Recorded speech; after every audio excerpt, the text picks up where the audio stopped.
Si tu ne t'y connais pas en volleyball et que tu tombes par hasard sur un match, quelque chose risque de te sauter aux yeux. Pourquoi un joueur porte un maillot différent? Quel est son rôle? Il s'agit du libero. Moi c'est Tom God et je vous parle des spécificités de ce rôle tout de suite.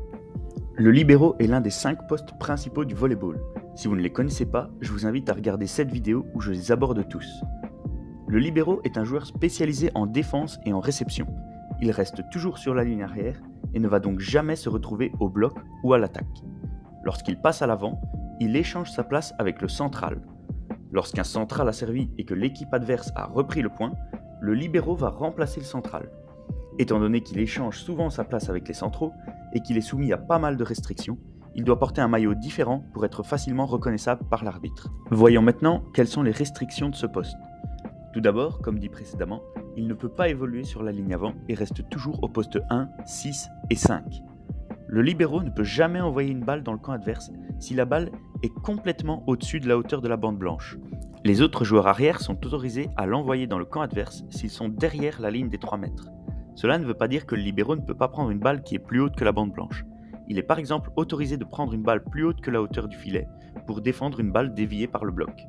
Ensuite, il est assez restreint au niveau de la passe haute, c'est-à-dire la passe s'effectuant à 10 doigts au-dessus de la tête.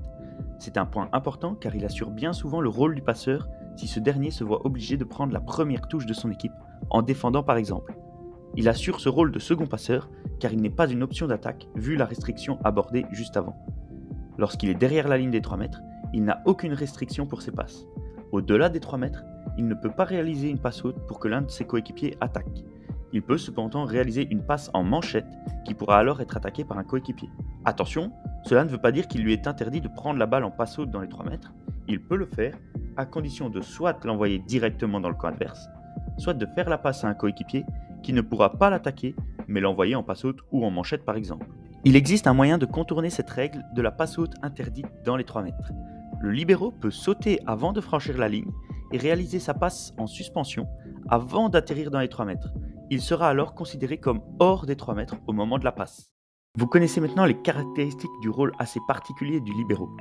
Et maintenant, quel élément du volleyball souhaitez-vous que j'aborde dans mes futures vidéos? N'hésitez pas à donner vos propositions en commentaire. N'oubliez pas de vous abonner et de liker cette vidéo pour plus de contenu sur le volleyball et l'univers d'IQ.